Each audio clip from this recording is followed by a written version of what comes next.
Fala pessoal, de volta aqui com mais um papo do RH Summit Live Show. E como combinado, antes de começar o conteúdo, eu vou alertar quando for um conteúdo gravado ou quando for um conteúdo ao vivo, para vocês não ficarem perdidos no chat e também direcionarem as perguntas para o lado certo. Então podem procurar o palestrante no LinkedIn, porque este é um conteúdo, ele é gravado, então só para você entender a interação. No RH Summit a gente tem falado bastante sobre a questão do humano, do artificial, do comportamental, mas como que a gente sincroniza isso? Como que o ser humano permanece no centro, da decisão de negócio, da visão de negócio, sendo que a inteligência artificial, ela é uma ferramenta para a gente utilizar para potencializar as nossas skills humanas. Para esse conteúdo, o meu convidado é o Leandro Oliveira, que ele é diretor da Human, e é um papo internacional, porque o Leandro está direto de Londres. Leandro, conta um pouquinho da tua história, conta um pouquinho do que a Human faz, e aí a gente vai para o papo depois. Oi, Léo, tudo bem? Obrigado pelo convite mais uma vez. Eu sou o Leandro, diretor aqui da Human para a Europa e também para o mercado brasileiro. E estou muito contente com essa participação aqui com vocês hoje. Bom, a Human é uma empresa que trabalha hoje com a experiência do colaborador e eu, apesar de ser brasileiro, moro aqui na Europa, estive trabalhando por aqui há alguns anos da minha vida, fazem mais de 12 anos que eu estou por aqui, e agora cuido também do mercado brasileiro e trago a Human como opção para o mercado brasileiro nessa expansão sobre a experiência do colaborador dentro das nossas empresas, com essa pegada humana, com esse jeito mais humano de trabalhar e, ao mesmo tempo, de oferecer um entorno de tecnologia que realmente atenda a todas as demandas das necessidades de cada um dos colaboradores nos mais diferentes cenários, né? Hoje a gente vê que várias tecnologias são focadas em um tipo ou outro de indústria, um tipo ou outro de colaborador, e na Human a gente espera cada dia atender mais clientes com mais diferenças até no seu jeito e no seu tipo de força de trabalho, tendo uma única solução, tentando aí resolver todos os problemas, ou o máximo de problemas possíveis dessa experiência dos colaboradores no dia a dia. Como você mencionou, a gente vai ter sempre uma perspectiva do trabalho, né, na área de automação desses processos, trazendo inteligência artificial como uma das formas de alavancar o aumento de produtividade, mas para nós a parte mais importante é sempre dar a centralidade humana, a centralidade do colaborador nessa definição do processo, e é isso que a gente tenta fazer daqui todos os dias. E aí, no mundo que quer automatizar tudo, meu Deus, parece que tudo pode ser substituído por uma IA, tudo pode ser automatizado. Como que a gente, dentro da empresa, não dá essa centralidade para a tecnologia, usa essa tecnologia, na verdade, para a gente aproximar as pessoas e não criar um distanciamento? Como que você enxerga isso? É uma excelente pergunta para a gente começar o debate. A primeira coisa que eu digo para todas as empresas que hoje precisam trabalhar a questão da automação e que se decidem por trabalhar na automação nesse momento, é criar uma automação, primeiro, que ela seja democrática. E eu acho que hoje isso é um conceito talvez até um pouco complicado para se usar em determinados entornos do Brasil, mas é uma realidade que precisa ser bastante discutida. O que eu quero dizer com democracia no acesso à tecnologia nesse sentido?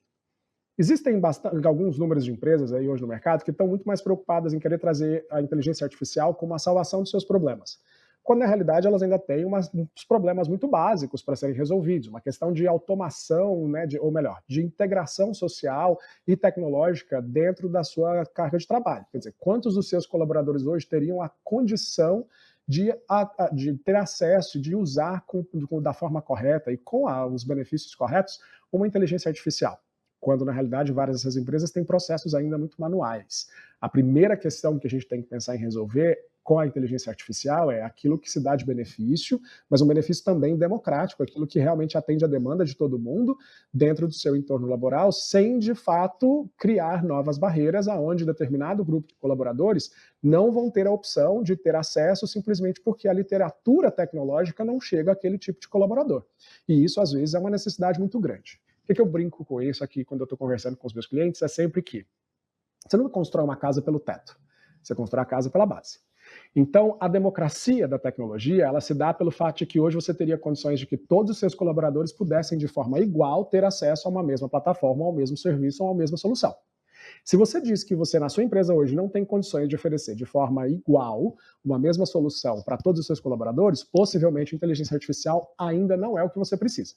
E isso simplesmente porque, a partir do momento que ela é disponibilizada, você vai segmentar diferentes tipos de colaboradores para, de fato, usarem da melhor forma possível e terem benefícios associados ao seu dia a dia de trabalho para aquelas mesmas soluções. Imagina se você quer dar hoje a mesma oportunidade de trabalho para os seus colaboradores, mas um grupo de colaboradores vão ter acesso à inteligência artificial e outros não. É natural que você espere que exista uma diferença dramática, né, de resultados entre esses dois grupos. Então você não pode esperar que isso seja também justo com os seus colaboradores. Então, ter essa possibilidade de colocar esses dois mundos em contato e que de fato tenham esse crescimento conjunto é não só importante, como também a responsabilidade de oportunidades iguais dentro do seu entorno de trabalho. Acho que essa é a primeira questão do acesso mais democrático ao uso da funcionalidade. E eu acho que a segunda, que também é bastante relevante, é ela não se tornar uma barreira para determinados processos que já existem. Porque uma das coisas que as empresas hoje não podem se esquecer é que existe muito pouco que você consegue fazer de imediato dentro de uma mudança do seu patamar tecnológico. Quer dizer, você não consegue hoje chegar e mudar 3, 4, 5 sistemas de uma vez. Se você não consegue fazer isso, você tem que focar naquilo que realmente seria uma prioridade. Então, a prioridade, o que a gente usa aqui como sendo um framework, né, como a gente gosta de dizer, uma forma padronizada de levar essa conversa adiante, é o que seria a prioridade e, para nós, usando a figura humana do colaborador como centralidade desse framework. É entender que determinados processos de sua operação, eles podem ser automatizados, eles podem ser melhorados através do uso de AI, mas desde que a figura do colaborador e do benefício para o colaborador seja a base dessa conversa, seja onde você de fato decide investir a partir dali. Então, hoje, por exemplo, dentro da nossa forma de trabalho na Human, uma das nossas preocupações é garantir que os nossos colaboradores vão poder primeiro economizar tempo nas suas tarefas árduas e básicas do dia a dia. A primeira coisa que eu consigo oferecer hoje com o uso de IA numa plataforma como a nossa é que o colaborador saia do trabalho manual e possa usar a sua contribuição como colaborador para algo que realmente vale a pena. E isso é o que a gente tenta automatizar num primeiro momento, é eliminar a quantidade de trabalhos manuais, que às vezes são redundantes, colocar a inteligência artificial para fazer, mas aí, como você viu, a centralidade humana e do colaborador como pessoa humana dentro dessa história é que realmente faz a diferença no processo de implantação desde o começo. Então eu acho que são esses dois pontos que merecem relevância agora. O primeiro é você saber que você já tem um sistema que de fato dá literatura tecnológica para que todo mundo tenha acesso no modelo democrático, e o segundo é, primeiro, atacar essas redundâncias e trabalhos manuais, como sendo uma necessidade mais urgente, e a partir daí ir evoluindo nas necessidades e aplicações da IA em longo prazo. Eu gosto que você traz um ponto, Leandro, da gente ter consciência de quem que é o nosso público interno. Que muitas vezes quando a gente tem a separação do corporativo, para a galera que está lá na fábrica, na linha de frente, no chão de fábrica, como muito se fala, são visões diferentes de mundo, acessos diferentes à tecnologia, que, por exemplo, no corporativo a gente está o dia inteiro na frente do computador, tem acesso ao celular.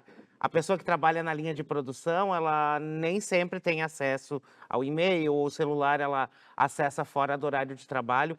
Ter consciência de quem é o teu público na hora de trazer uma solução tecnológica, de trazer uma IA, faz toda a diferença, principalmente de você saber, peraí, como é que eu dimensiono, às vezes eu vou ter que letrar esse público para ele conseguir utilizar aquela solução, que é como um caso que um cliente nosso aqui já contou, que implementaram um totem numa fábrica para fazer pesquisa, o totem era em inglês. Ninguém falava inglês na fábrica. Então, acho que você traz um ponto principal, assim, conheça as pessoas, como é que está o nível, antes de pensar em qualquer outra coisa. Isso te torna mais efetivo, te torna a solução realmente utilizável no dia a dia da empresa, e não só um software que o corporativo usa, mas não funciona para o resto da empresa, né? E eu acho que isso vai muito de acordo com o impacto e o investimento, esse retorno do investimento que é esperado numa empresa. Eu gosto de dizer que a questão da democracia no acesso corporativo ela é bastante relevante, porque imagina se você continua hoje dando acesso às suas pesquisas corporativas, aonde só o pessoal do escritório participa e você tem 10% da sua equipe, né, de frente tendo a contribuição naquela pesquisa. Ela automaticamente ela é uma pesquisa enviesada.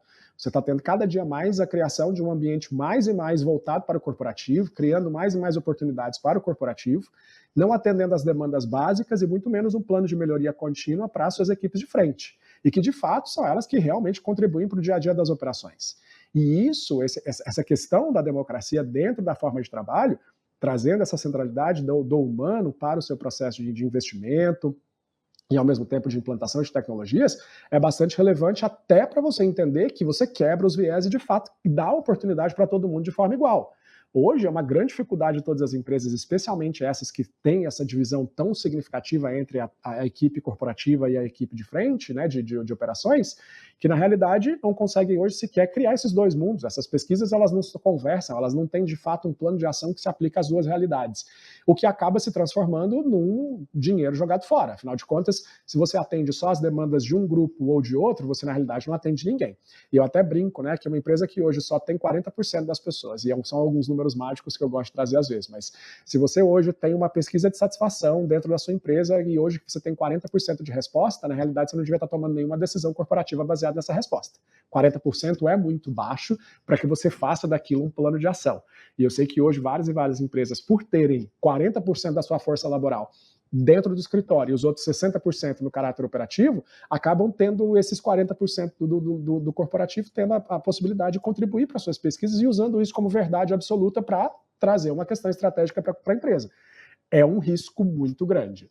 E eu gosto de sempre de dizer que essa preocupação de colocar todo mundo com uma voz dentro da sua forma de trabalho, abrindo canais que de fato integram todo mundo, é onde você de fato tem a possibilidade de contribuir para o longo prazo com estratégias mais eficientes, porque de fato atendem um grupo maior de colaboradores e não um grupo exclusivo, que normalmente já tem muito privilégio. E aí, você olhando, falando um pouquinho de futuro de trabalho, eu sou um pouco reticente a isso, Leandro, que eu acho que a gente está falando um pouco, está falando demais do futuro e pouco do presente. Então, mas olhando para o futuro do trabalho, a comunicação nos últimos 5 anos apareceu no top ali de grandes problemas que a gente tem dentro das empresas.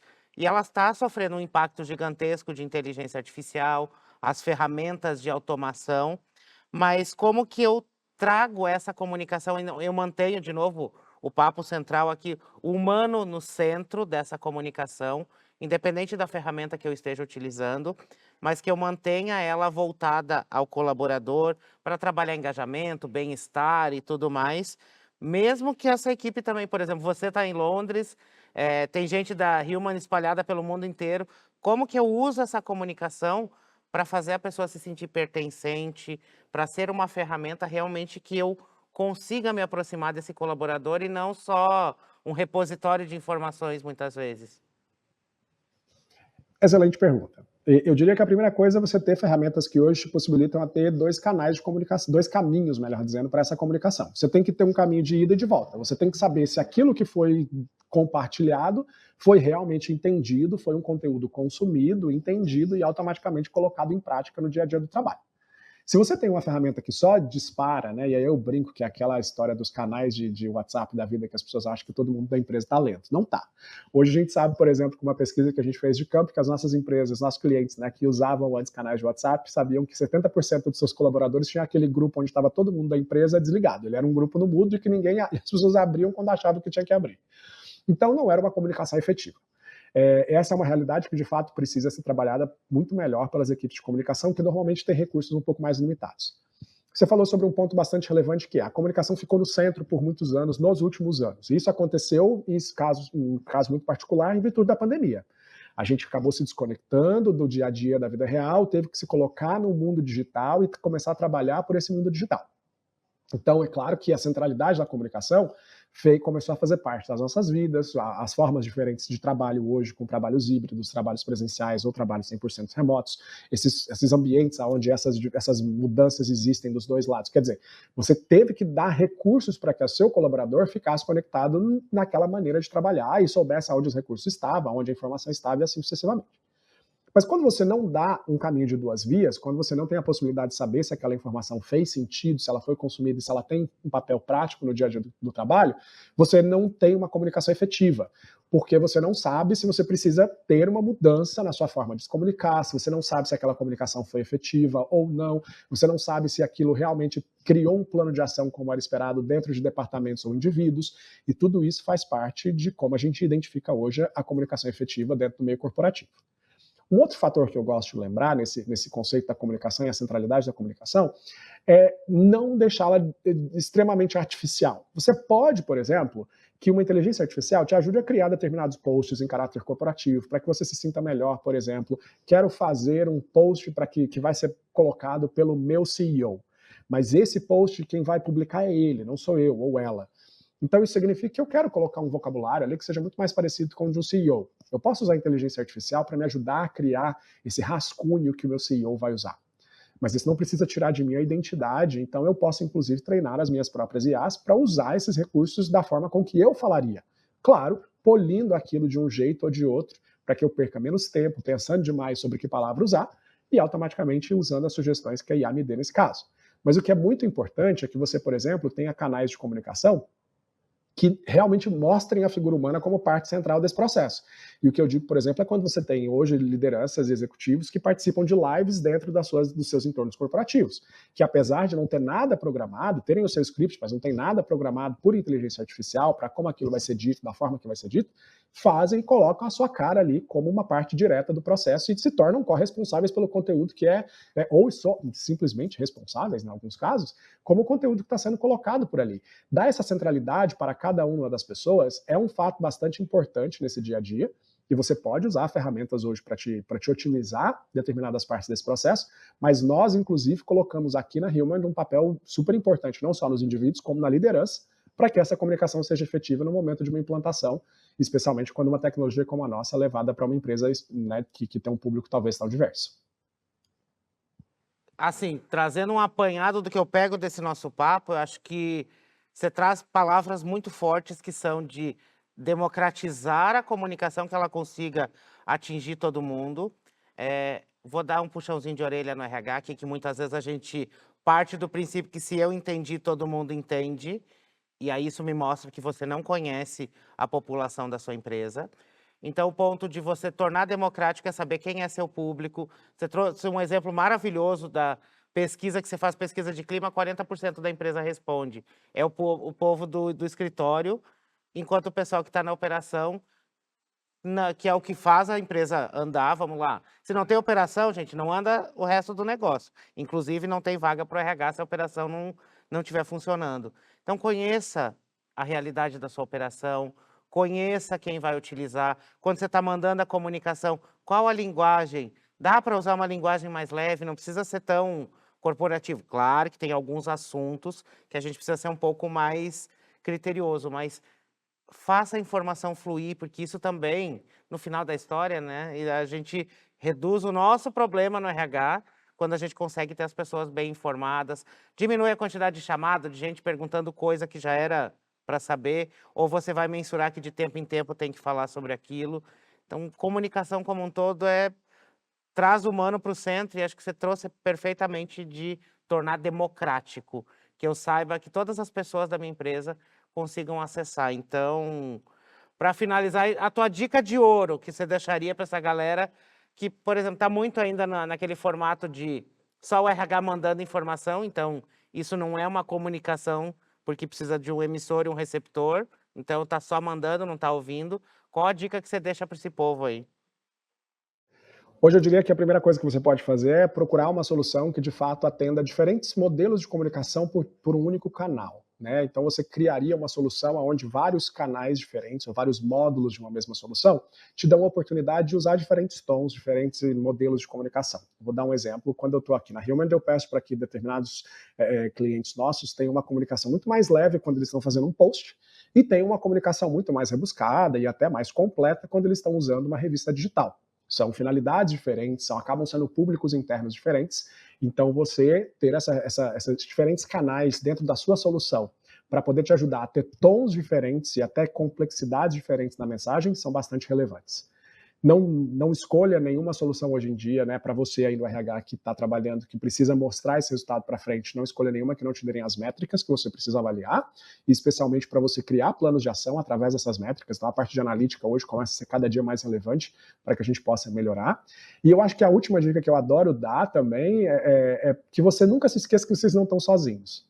Hoje existe uma preocupação muito grande que o RH está sempre no limite, e isso é uma realidade, e você acha que você é o único que tem que ser responsável por criar conteúdos e criar esse conteúdo orgânico dentro da ferramenta. ou de uma estrutura que você já tenha para sua comunicação interna corporativa. Isso não é verdade. A melhor forma que você tem que fazer hoje é criar o que a gente chama de embaixadores, ou pessoas da sua empresa e seus colaboradores que de fato tenham interesse de participar de uma forma mais ativa dentro da geração de conteúdo, e nunca se esqueça de dar para que você pode dar para esses colaboradores a possibilidade de criar grupos em comum, com objetivos em comum, com interesses em comum, para que eles criem um fator mais orgânico na criação de conteúdo e movimente a sua rede social corporativa como uma forma de gerar, inclusive, os sinais que você precisa dentro do RH para tomar decisões, baseado na maneira como você tem que instruir o seu CEO a dar uma palestra, ou a compartilhar os resultados, ou inclusive na hora em que você quer interagir com os seus colaboradores lá da linha de frente, que tem um jeito específico de compartilhar informação, que tem um jeito específico de consumir informação, e esses conteúdos orgânicos, em grande parte promovidos e promocionados pelos seus colaboradores da área de embaixadores, né, como a gente gosta de chamá-los, são fatores extremamente críticos para que você gere esse conteúdo orgânico e, de fato, tenha um sinal real de como se comunicar de forma efetiva com as suas equipes. Então, acho que a escolha da ferramenta vai ter um papel importante, mas também entender que no lado interno a gente pode criar todos esses caminhos que nos ajudam a ter uma fórmula mais fácil de sucesso na nossa forma efetiva de comunicação dentro dos nossos ambientes de trabalho, mesmo que eles sejam possivelmente tão diversos como é o caso de vários de vocês aí do outro lado. Leandro, obrigado pelas dicas, pela participação. Galera, espero que vocês lotem a DM dele lá no LinkedIn. Pode encher de perguntar um monte de coisa, eu tô abrindo o espaço aqui, nem pedi para ele, mas tô abrindo a caixa do LinkedIn dele para a galera mandar dúvidas e entender um pouco mais como funciona. O que eu resumo da conversa, a gente tem intencionalidade e que a gente torne democrático, que comunicar mesmo é para que o colaborador se sinta parte da empresa. Ele precisa de informação, senão, como é que eu vou me sentir pertencente se eu não sei o que está acontecendo? Leandro, vou te agradecer, encerrando o nosso papo aqui. Pessoal, daqui a pouco a gente volta com mais conteúdos aqui do RH Summit Live Show, para a gente continuar essa discussão de humano, artificial, comportamental e como que a gente navega nesse cenário como um todo. Até mais. Go!